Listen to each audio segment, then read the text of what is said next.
Mark had the devoted love of his wife and the affection of all his children. He was not a hard man to love, for he was fair and just, was firm but understanding, and evidently loved them all. But between him and his youngest child grew the tenderest of attachments. This last one had come unexpectedly and had threatened miscarriage after miscarriage, needing frequent hospitalization of the mother and constant worry on part of the father. The doctor said that Elizabeth had had high blood pressure and that the pregnancy might have to be terminated before time to prevent severe damage or death of the mother. Terminated? He was, after all, a man who valued human life, yet he loved his wife. We will try to hold back for as long as possible to give the baby a fighting chance, but you must realize this is a very serious condition and we might lose both mother and child. Mark just stared dumbly at the man. I suggest that you take her to the Nairobi hospital where there are better facilities than we have here. The man waited for a while and, getting no response, decided to go and write a referral note. At the time, the pregnancy was only 6.5 months and the baby would have died if she had been born then. Aborted, the doctors called it, because according to them, it was only considered a miscarriage if the pregnancy was 7 months or more, with the possibility of a viable baby being salvaged. Viable meant that the chance of survival in those days was about 25%. 3 out of 4 such babies died, and the ones who survived had a high proportion of brain damage, mental retardation, and blindness. Mark's head reeled under the onslaught. His wife would die for a baby who had practically no chances at all. Elizabeth insisted on being told what was wrong.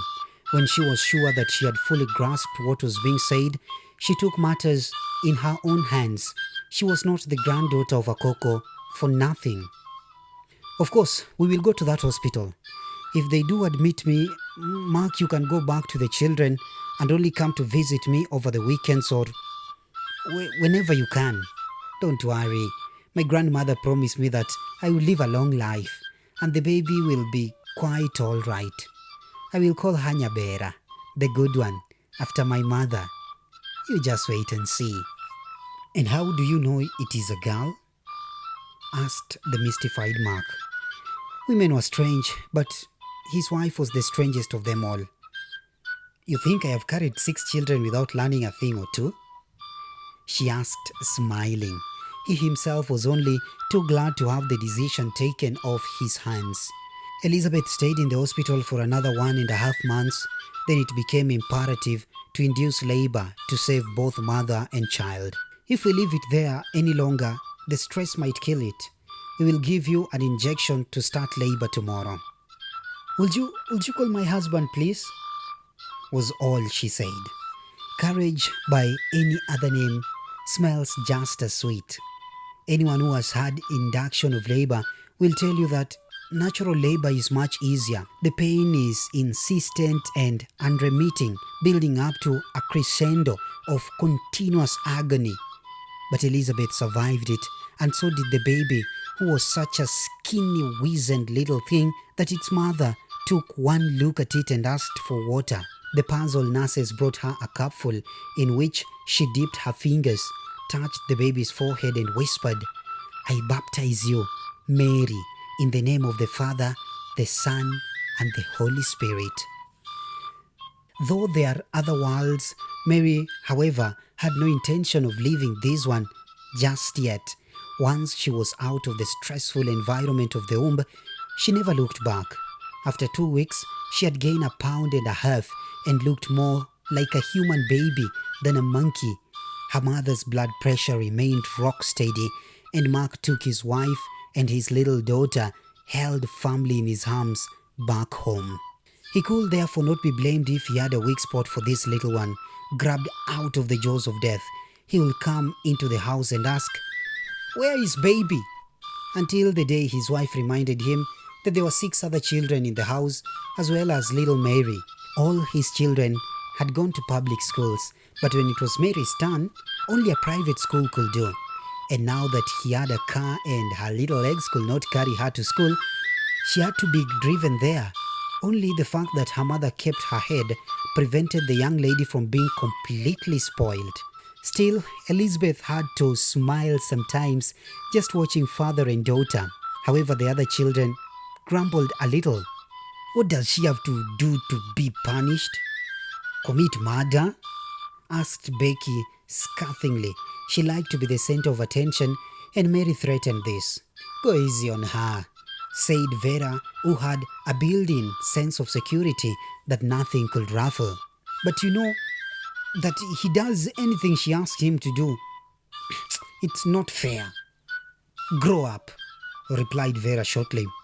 She was 17 and so tired had she become of her sister's pountings and preenings and extreme selfishness that she made a promise to herself to go very far away from her as soon as she could. This will be very soon because the two were going to sit their ordinary level examinations in a matter of 2 months. Vera had already applied for a place at the school she had missed out on 4 years ago when love for her sister had clouded her judgment. That year, 1972, will see young Tony sitting for his certificate of primary education to try for a place at the school where Aoro was. He had worked incessantly hard and had his head buried in a book most of the time. He was short and stocky, with a driving determination that would take him far at whatever he chose to do. There was nothing errant or flightly about him. At 13, he already knew what he wanted out of life and had accepted that hard work was the prize.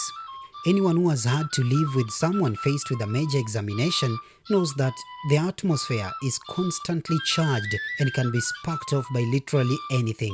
In 1972, the Seagulls had 3 such candidates: Vera, Becky, and Tony. It was lucky that Tony was a self-possessed fellow, but Vera, realizing by the minute the magnitude of the sacrifice she had made for her uncaring sister, was tense in her determination to recapture that lost chance. Becky, who was now well aware of the importance of doing well at school, not for her parents' sake but for her own, was close to a nervous breakdown as she drove herself to work at a pace she was unaccustomed to. Again, Vera had ceased to take her side automatically and now tended to bite her head off at the slightest provocation. So it was that as Becky tried to take out her frustrations on her little sister Mary, Vera became more and more scathing until one night the whole thing blew up and the two started screaming accusations and counter-accusations. You hate me. You never liked me. You only came to my school to spy on me because you're jealous of me. You ugly witch. You pretender. This was too much for Vera. I sacrificed a golden chance to be with you, stupid girl, and you return it with nothing but insults? Tears welled in her eyes, and she dashed away angrily with her fist, and then she grabbed her sister just as their mother burst into their room. Elizabeth managed to cool down tempers somewhat and took Vera's side as the more reasonable one. Leave your sister alone. I expected better of you, Vera. I really did. Vera sniffed angrily, murder now at the uncontrollable dumps that were in her eyes. When will she ever learn not to take everything so to heart? A semblance of normality was restored, but the relationship between the twins had received a blow from which it will never fully recover.